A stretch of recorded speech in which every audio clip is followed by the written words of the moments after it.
Problema mo rin ba ito? Ang magpakita sa video o humarap sa camera? Isa siya sa nag-comment. Shoutout po sa iyo kay Useful Christy Roque. Salamat sa pagtatanong mo. Bilang isang nagsisimula, dapat malaman mo ito.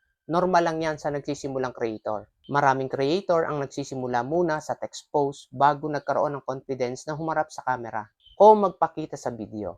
Kung isa ka sa talagang hiyang-hiya pa, pakiramdam mo talagang nailang ka talaga humarap sa camera. Kaya text post o picture lang muna ang nagagawa mong may upload. Ito ang isang advice ko. Pwedeng gawin mo ito kung gusto mo talagang tulungan ang sarili mo matuto makapagsimula ng dahan-dahan. Dahil wala naman talaga tayong mentor na one-on-one na nag-guide sa atin dito para ikaw mismo makatulong sa sarili mo na masanay. Ito ay base sa aking mga karanasan at aking natutunan. Huwag mo biglain ang sarili mo kay Spoon. Para sa akin, ang kailangan mo muna ay content na madaling basahin, unawain o panoorin. Ang mahalaga kahit basic lang sa paningin ng iba, relatable naman siya at may dahilan para mag-react ang tao. Yun ang una mong dapat mapag-aralan. Kailangan talaga makarelate ang viewers mo kahit text, picture, o kahit short video. Kapag nakaka-relate ang viewers mo, maaaring makausap mo sila sa comment section. Diyan dahan-dahan mo matutulungan ang sarili mo na makipag-communicate sa kanila. Minsan yung mga nasasabi natin sa comment section, nagagawa din natin content dahil may idea tayo na nagiging topic at chance natin ito na makagawa ng isang short video. Bilang isang beginner, huwag ka mawala ng gana sa iilan lang ang nagko-comment. Tandaan mo, beginner ka at nagsisimula kang magsanay. Wala naman nagsanay na wala pang alam sa isang bagay na kapag nag-execute siya ay magaling na agad. May kasabay laging pag-aaral yan. Kung sa pakiramdam mo, hindi ka pinapansin ngayon, hindi ibig sabihin na mahina ka. Minsan, hindi pa lang sapat ang nakikita sa'yo o hindi para sa kanila ang content mo. Dahil dito sa content creation, habang nag-aaral ka, inaalam din ng algorithm kung kanino nararapat ipakita ang nagagawa mong content. May tsamba din dito sa content creation. Hindi ko sinasabing umasa ka sa tsamba. Mahalaga pa rin ang may matutunan kang sistema. Pero mayroon mga content na hindi sinasadya pero nagba-viral.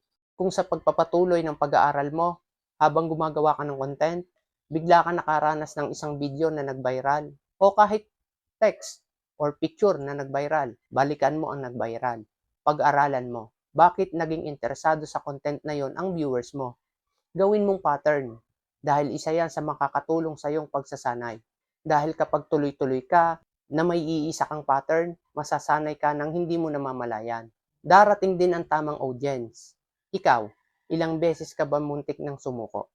Nakaranas ka ng viral tapos nawala na ang pagka-viral, nadismaya ka ba? Yan ang hindi mo dapat isipin, ang mawalan agad ng gana dahil nawala na ang virality. Dahil anytime, pwedeng maulit yan, basta tuloy-tuloy ka lang. Consistent pa rin dapat kahit wala na muna ang virality sa'yo. Dahil mas mabilis makilala ng algorithm kung ano talaga ang content mo kapag consistent ka. Ang pagharap sa camera ay pinag-aaralan para masanay ka. Simulan mo sa pinakamaikling video na kaya mo. Bilang nagsasanay, huwag ka muna mag-isip ng kitaan dito sa content creation. Given na yan habang nagpapatuloy ka. Huwag kang matakot magsimula sa harap ng camera. Ang reality, wala naman talagang pakialam ang nasa paligid natin sa atin as long as hindi tayo nakakaabala o nakakapurwisyo sa kapwa natin. Sa experience ko bilang creator, tayo lang palang mga creator ang ilang na ilang humarap sa camera dahil may mga tao sa paligid. Pero silang nasa paligid, nakapokus lang naman sa kanilang ginagawa at wala naman talagang pakialam sa atin. Pansinin lang ang mga creator na nagbibideo sa paligid kapag talagang kilalang kilala na o sikat na sila. Sa tulad natin mga hindi naman sikat, pagkakataon natin masanay sa harap ng maraming tao dahil hindi naman tayo masyadong papansinin, di ba? Real talk yan. Tayo lang talaga ang naiilang. Confidence kay useful. Yun ang isa sa dahan-dahan nating sanayin sa ating sarili.